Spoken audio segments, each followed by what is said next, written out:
అవే దుర్మార్గపు మాటలు. ఏంటిది?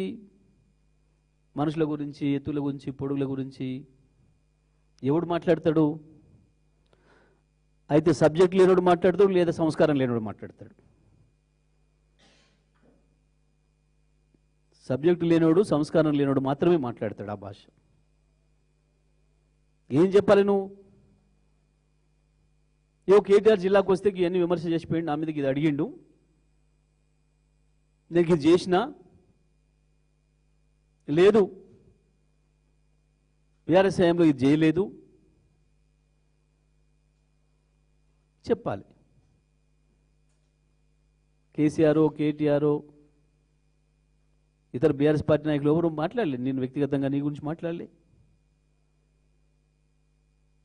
నీ ఎత్తుపొడుగుల గురించి, నీ గొంతు గురించి మేము మాట్లాడలే. మాట్లాడమ్మా. నువ్వు ఎంత దిగజారినా నీ సంస్కార స్థాయికి మేము దిగజారం.